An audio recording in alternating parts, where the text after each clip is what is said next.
weeks. Now let's talk about customer service, which is one area, one very sore area. A lot of people will say you might have the most fantastic facilities, but if within the airports the rights of passengers are abused, we cannot make much headway. A lot of people keep having a very bitter experience at the airport. What are you looking into, that area, customer service, passenger rights, corruption at the airport? What exactly is happening in that sector? Well, that has been one of my major focus as Minister of Aviation, because at the end of the day, the aviation industry is about people. You can put in world-class infrastructure, you can put in great airlines. If the people who need mobility are not using that infrastructure, if they have alternatives, they will use those alternatives. So it is important that we bring our airports to match with customer rights, as you say. So the first thing I did as minister was to get a polling company to go and conduct a poll and find out what does the customers think about Nigerian airports. And of course, the result was not far from what all of us feel as customers.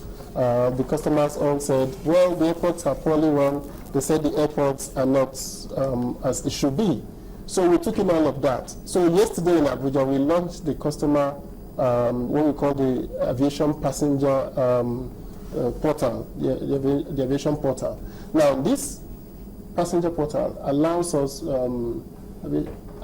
the possibility for people to go online and see airlines, have link to the airlines. You can buy your tickets, do anything. You can also see departures and arrivals. You can see real-time departures and arrivals across the airport, and you can track the delays on all the flights. So you can look at AWIC today, and you will see how many of their flights left on time, how many were delayed, or how many were cancelled.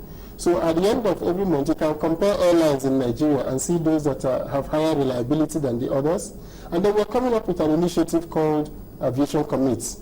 All the stakeholders in the industry have been required to commit. So the airlines are going to commit. If a passenger stays more than 1 hour in a delay, he gets something in return, maybe a 10% or 20% rebate for the next ticket. If it stays more than 6 hours, then this is what you provide. If it is more than 12 hours, then you provide accommodation.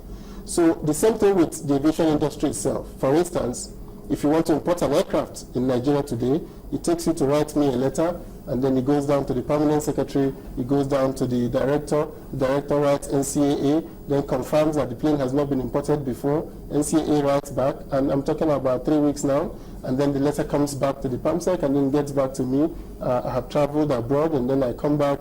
At the end of the day, we have 4 weeks to 6 week cycle, during which period the person that is buying that aircraft may have lost the aircraft and the person who is ready to pay. Because normally when you see an aircraft, you get this permission to import first before you pay. So now we have changed that and said it can take you 24 hours to get an importation permit. All you need to do is to go online to that portal, fill in all the details that you need to do about the airline, send it to the Ministry of Aviation, and you get the permit. Same thing with landing rights. Before, airlines coming to Nigeria complain. You send a mail to NAMA, you call the tower, nobody is responding to you. Now we've made it that if within 24 hours you do not get the permission to land, go ahead and come into Nigeria. We consider that approval given. So we are coming up with a commitment on service delivery to make sure that people... Would you punish the person who... we will punish the person who is supposed to have issued that. In fact, one of the things we've done is those who issue it online, an automatic email is generated to key people who will see that mail has been sent. I will get a copy. The director in the ministry will get a copy. The person in NCA will get a copy. The person in NAMA will get a copy, because the system is automated to ensure that there is visibility across the agencies that provide these services. So we are committing. There are quite a number of questions coming in here, and I know that we're out of time. But okay, for instance, Oloruntomi Thompson talked about a flight 587 that is viral in the e-media as a disaster waiting to happen. That's tied to another question that talks about planes, the airlines and the planes they use. Some of them are obsolete, and what's being done about clearing some of them that are sitting at the airports and have not been taken care of? Well, the issue of the flights 583? 587. 587. Then I saw it online. I shared it on my Facebook page because I felt that one of the things I want to create in the aviation ministry is to create visibility and to create information. We're not going to share only good news, we're going to share all types of news. And why I shared it was that I had already sent a copy to NCAA and then to Dana. But you see, we cannot all react to a story said by somebody online. We do not know if his name is correct. We do not know if he had a ticket on that flight. I followed that particular one, and I also saw it on Facebook, but that's a known journalist, the writer. No, hold on. I'm just saying that the information he gave needs to be verified. I mean, I can write anything I like about my visit to channels, but there is need for verification. So we've asked Dana to check on the flight. We've asked NCAA to check, and I'm going to come back to the public and say, this is what we checked on this flight, because we can't react emotionally. People say, just bring down the plane, shut down the airports. It doesn't happen. But how long are you going to take to do all these checks? Because the people that have the regulatory function had already authorized that aircraft to fly. So if anything new has happened to require a check doesn't happen just if bring down the plane and say, park it in the warehouse and I'll check. So already the plane is declared airworthy by an agency that is certified to do that. So what I've asked them to do is this specific aircraft, and some governor had even raised that issue with me about a specific aircraft. That aircraft he raised with me, when I checked with Dana, that aircraft had gone for maintenance. So the aircraft was not flying. At the time he told me the airline did a flight just some days before. He said this plane is not even flying.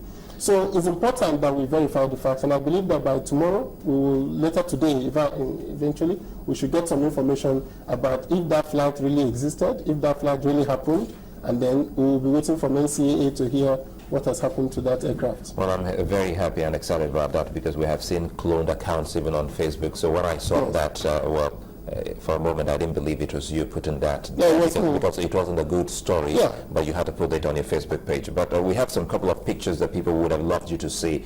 I thought my producer should be able to put out one for you to see, because it's a sorry state of the Yakubu Gowon International Airport, with the shed, with the planks, and a very caricature, drawing of an aircraft showing arrival. Is almost the same thing that we see in Port Harcourt. We're hoping that all of these things will change now that you're there and you're saying that you're working. But that was a very mischievous photograph, because that photograph clearly focused on this entry and didn't take a photograph of the building showing what was going on at the airport. But it's part of the airport, so long as it's there.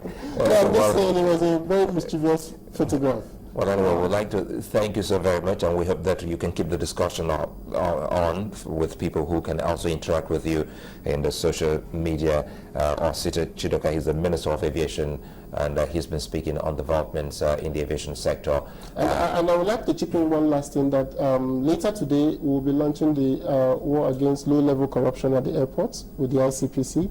The idea is to reduce, if possible, eradicate the incidents of extortion and corruption at the airports. Well, that'll be fantastic. Once again, thanks for coming. Thank you very much. Well, so it's going to take a moment now. We'll return shortly. Stay with us.